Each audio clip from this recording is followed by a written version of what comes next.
I'm Father Joseph Anthony Kress, and welcome to Godsplaining. Thank you to all of our Patreon supporters. If you'd like to join our Patreon and support us with a monthly gift, please check the link in the show notes in the description to this episode. Today on our guest episode, we are joined by Father Donald Haggerty, a very exciting guest and somebody I'm deeply indebted to. Father Donald is a priest of the Archdiocese of New York City, currently assigned at St. Patrick's Cathedral, and has written many books. We've even had a few episodes on some of his works. So it is a great gift and joy to have Father Donald himself on today's episode. So, Father Donald, welcome to Godsplaining, and thank you for being here with us today. Thank you for having me, Father Joseph Anthony. I appreciate it. So if you wouldn't mind, just give our listeners kind of a quick introduction and brief intro to yourself, and then we can begin to kind of talk about your latest works and what you're writing on.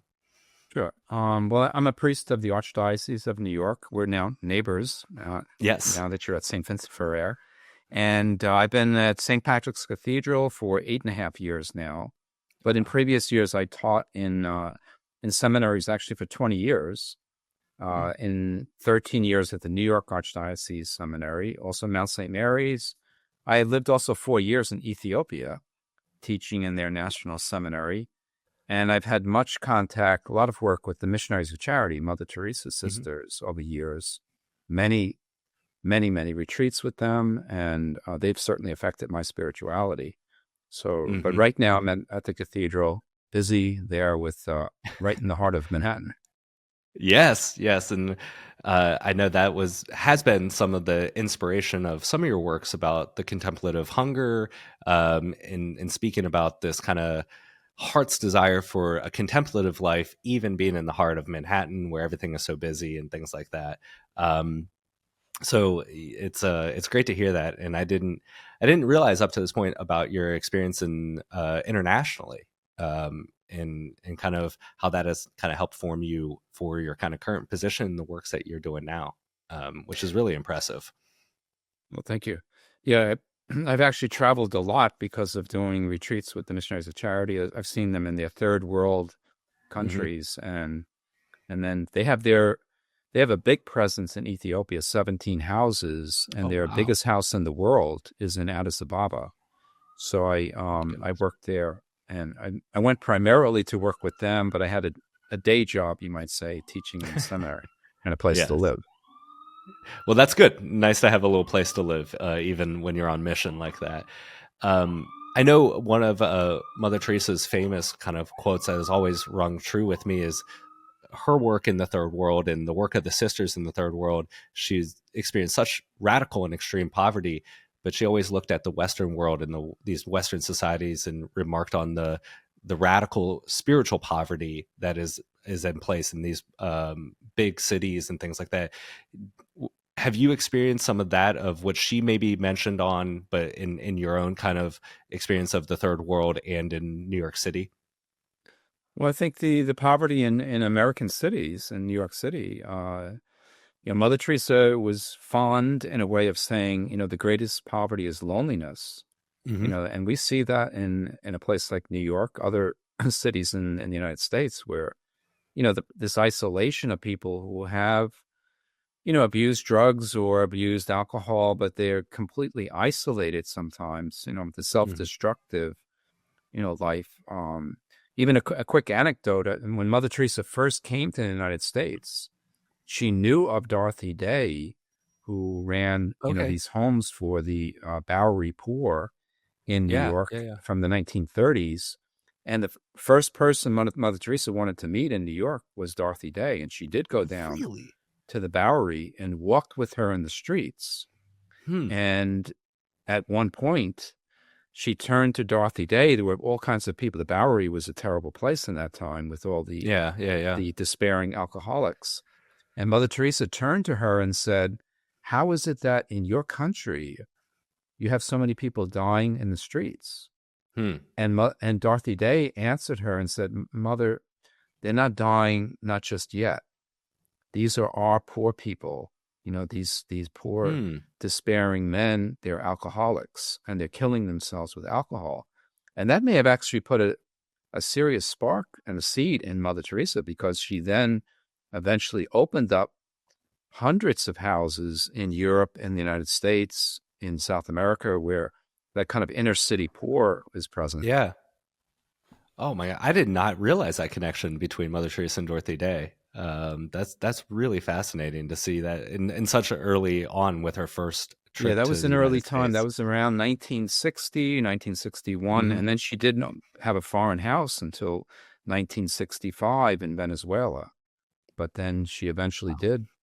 Hmm. There's a beautiful photo of the two of them. But Mother Teresa didn't like to have photographs, but there's a Right, beautiful right. photo of Mother Teresa smiling radiantly sitting next Mm. to Dorothy Day.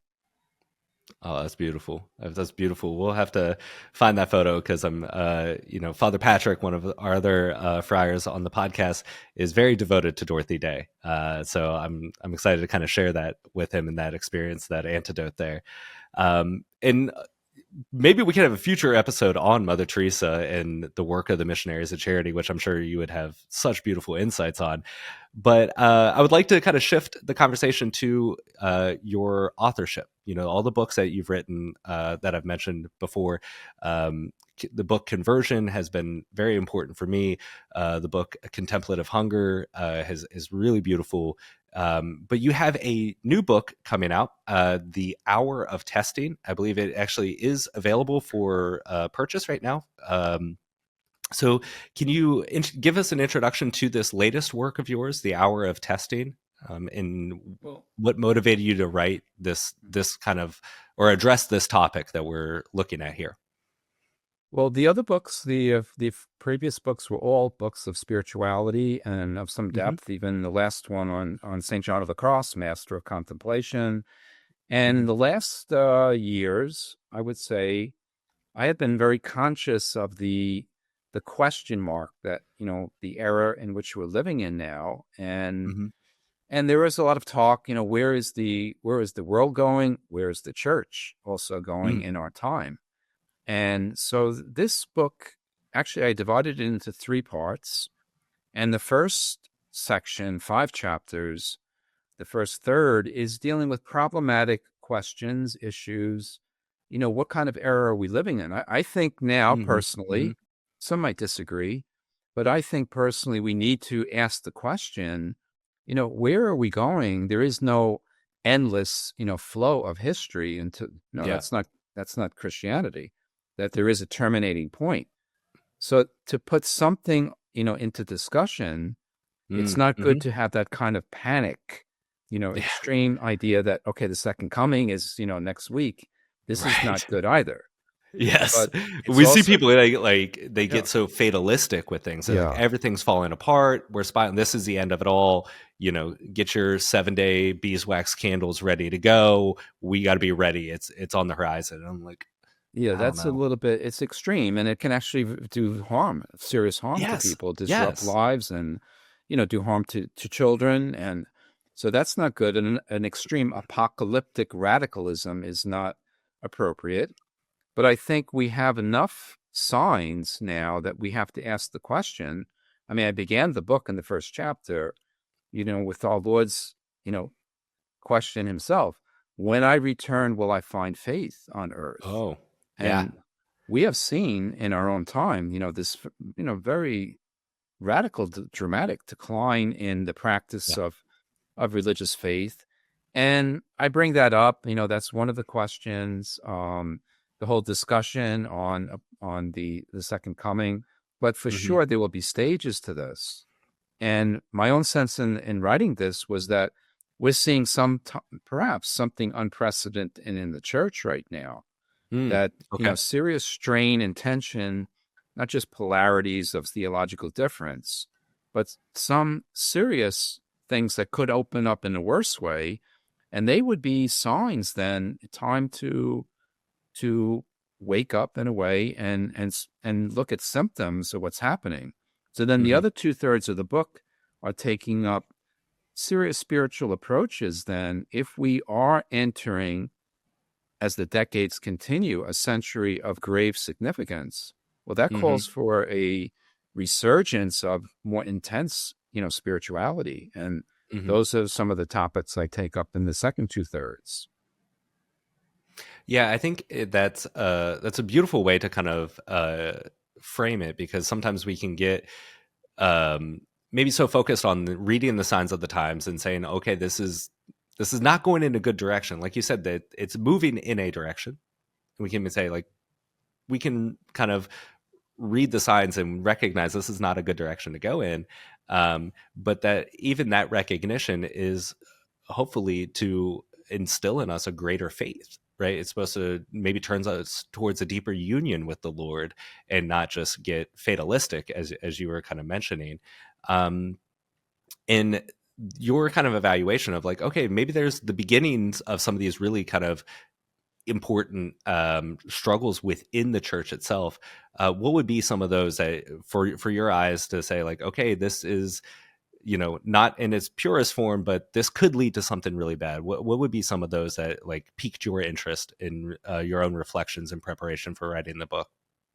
Well, I taught moral theology, so I'm Hmm. conscious of this, the challenge, you might say, to moral theology in our time. And I mean, I don't want to get into controversial things, but, when Amoris Laetitia early on Hmm. in the current papacy, you know, gave permission, and we have it seems to be a clear statement from a magisterial point of view that gave permission for people in a second civil marriage having relations, but not Hmm. married Hmm. in the church, could, with accompaniment, discernment, receive Holy Communion.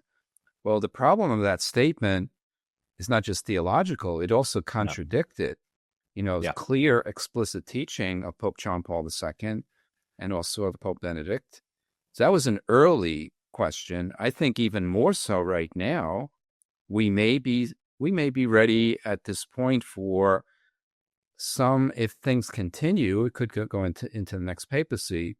They're raising serious questions about the question of the intrinsically evil nature of homosexual acts, and Hmm. that some reconsideration, perhaps a modification, an alteration of Catholic teaching could take place, perhaps with language of in a committed partnership. We can't speak of Sure. this as Sure. a intrinsically evil act. If the church, went that in that direction, and even if they allowed pastorally this in acquiescence to, Hmm. the de facto reality of it, that would be unprecedented in the church if Hmm. we had a Hmm. magisterial statement of that nature. And that's not just saying, well, we have, difficulties with the characters or of people in the past who were in leadership in the church. I mean, if you begin to tamper with irreversible teaching, that would Hmm. seem to me a wake up sign in the church that we're on the way to something happening interiorly that won't break the church, but could, be a level of crisis that's pointing in the direction of something of grave significance in our historical Hmm. era. Yeah, when we see this kind of struggle interior to the church, I think it definitely kind of hinders some of the evangelical efforts of the Bride of Christ. And because you look at some of the inner turmoil, and I know a lot of excuse me, a lot of the work is focused. Okay, like the church herself, as the Bride of Christ, is suffering in this way, both interiorly but also individually. The individual members of the church are suffering, and so how do we kind of reconcile those two sufferings, both the kind of the ecclesial suffering and maybe the individual suffering? How do those become reconciled in that way? Well, I mean, we all have to live our life before God. So individually, it depends on how Catholic we are, I think. And sometimes people who might be attached to, let's say, to the extraordinary rite, they're going to suffer in a different way than, maybe others suffer in, a more lax approach to the liturgy that we Hmm. might see at times. But I think, well, part of the theme of this book is that thought that when we do arrive at a last era of the church, now that could be centuries from now, Sure. or Right. maybe not. The thing is, maybe not. It might be in Hmm. the 21st century.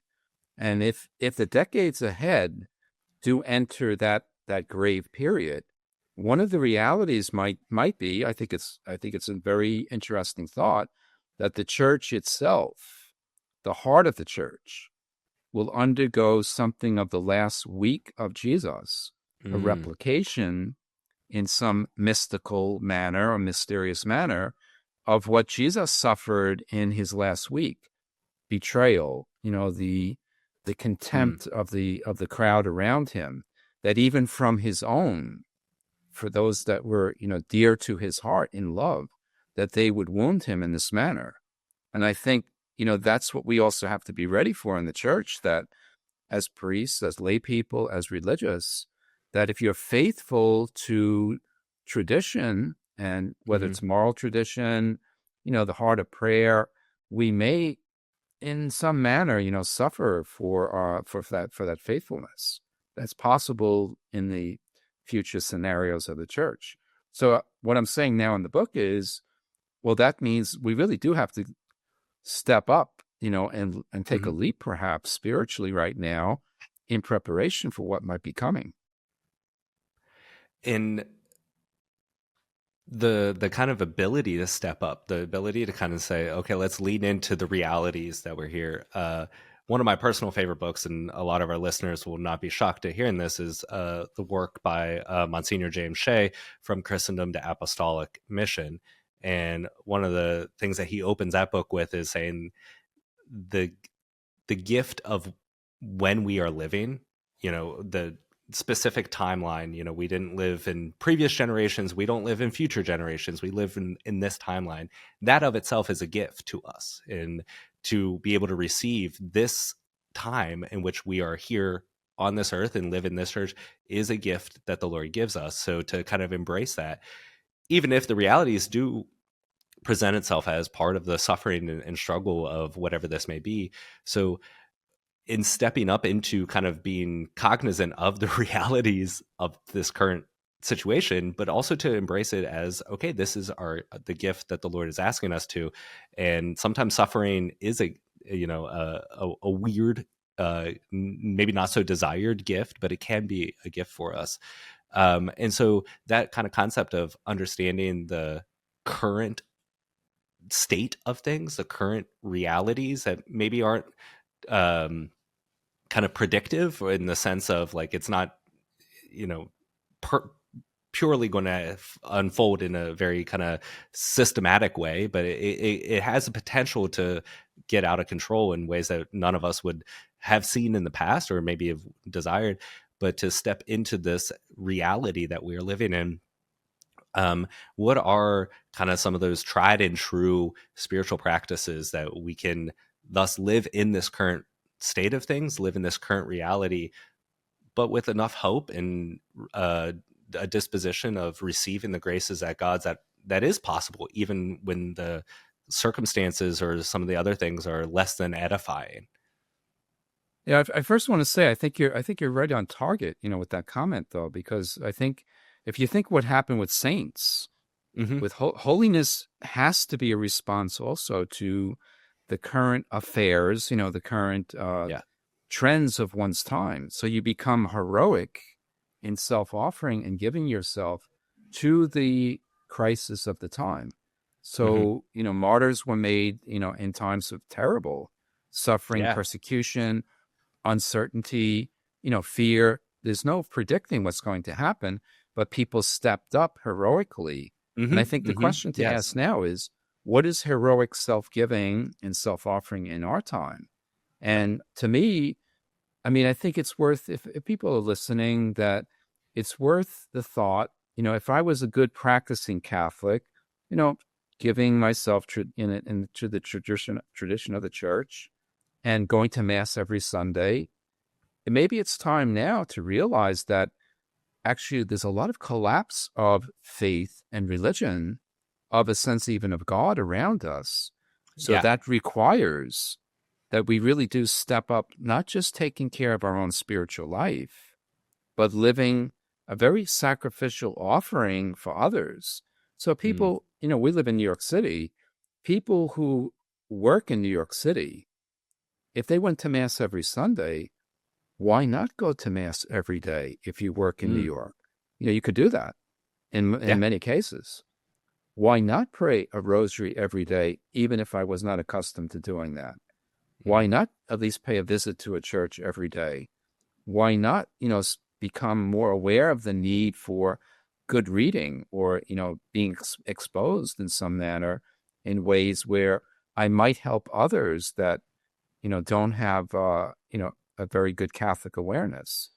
I think, if you're entering a time of some warfare, some battle, it's important to put on the armor then and, Right. be ready for some fighting. Not Hmm. fighting in an aggressive way, but to be ready for the battle and of the time we're living in. But I think Yeah, and I think prayer is the bottom line. Prayer, right. once you begin, that as a religious, once you're Hmm. serious about prayer, a lot of things light up then, and we have a deeper sense of, what God is asking for in any time and any day.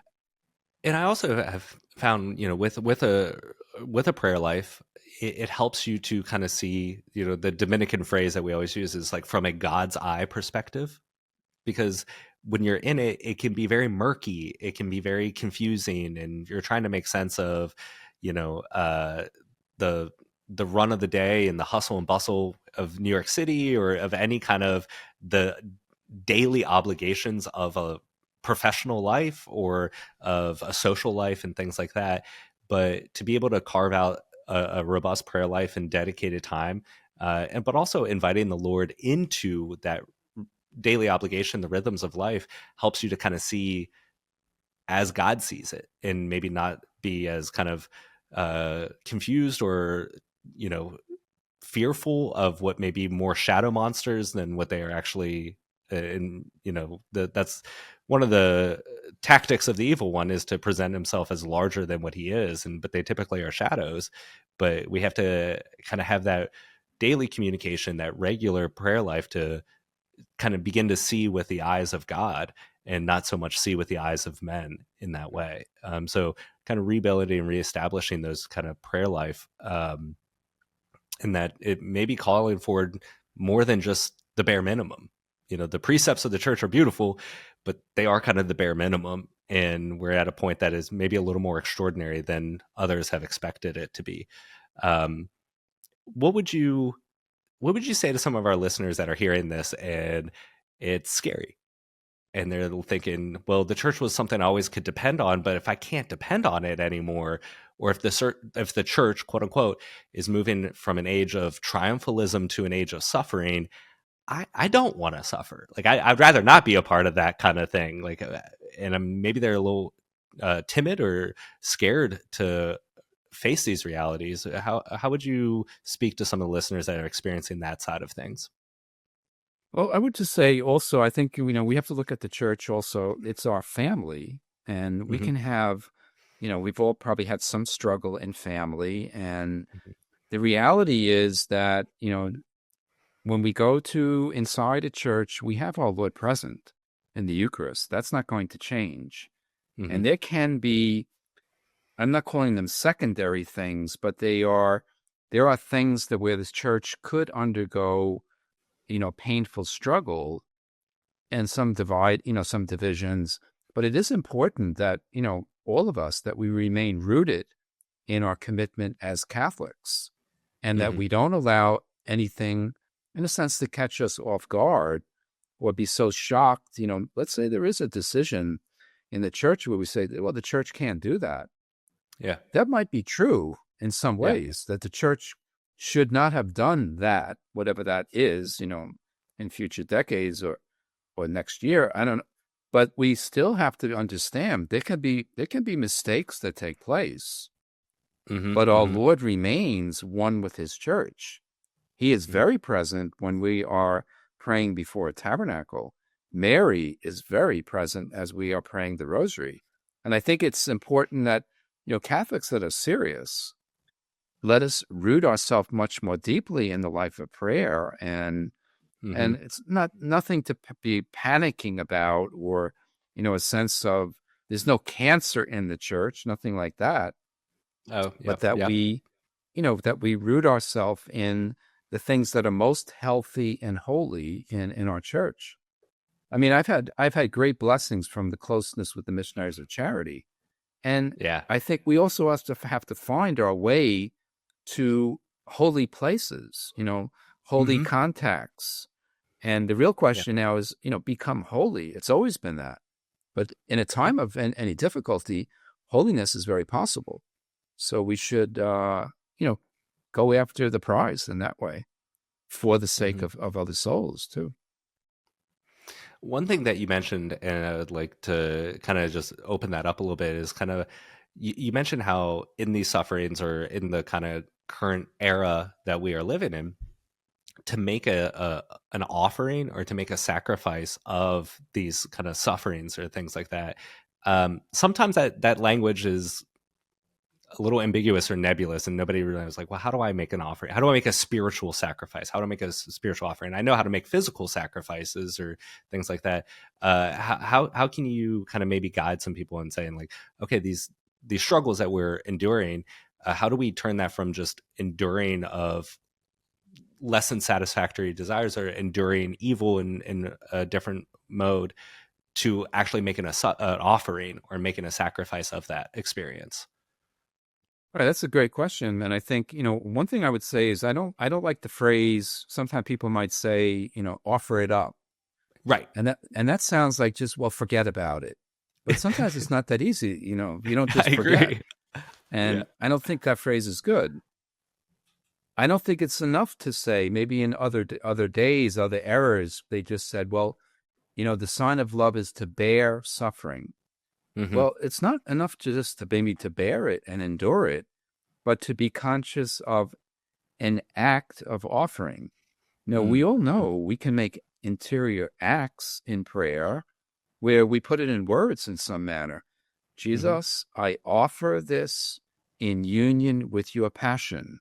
This is causing me Hmm. suffering. Now, this could be our own personal suffering, could be something in family, a broken marriage, or whatever's happening, or it could be things we see in the church.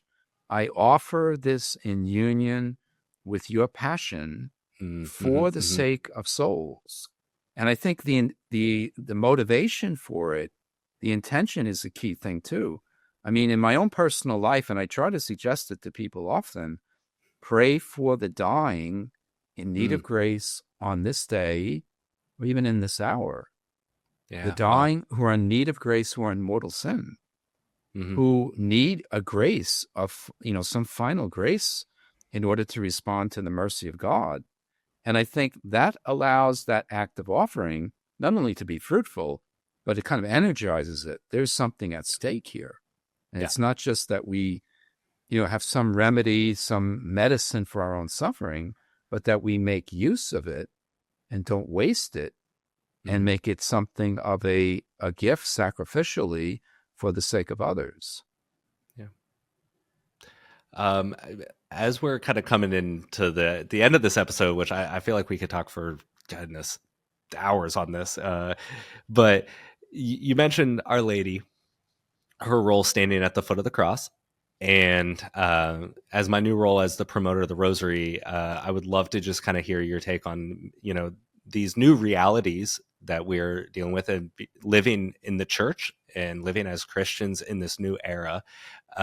What role have you seen Our Lady play, or maybe do you foresee kind of the role of the Rosary or in the devotion to Our Lady in this kind of new era? Well, I think, Mary is key to this. And, Hmm. what she spoke at Fatima is very alive now. Any of the apparitions of the last 200 years, Hmm. she's asked for prayer and sacrifice. I mean, I remember reading in the Magnificat perhaps 3 years ago. I never realized this, that it was Pope St. Pius V who put into the Hail Mary, the second part of the Hail Mary, Yeah. in which she asked for, I'm sure, and you think how many hundreds of thousands of Hail Marys are prayed every day because of the Rosary. Oh. Those prayers, when we're praying, how many voices are speaking, pray for us now and at the hour of our death. This may be actually Mary's primary work in heaven, Mm-hmm. interceding for people when they are at that last moment in danger of death.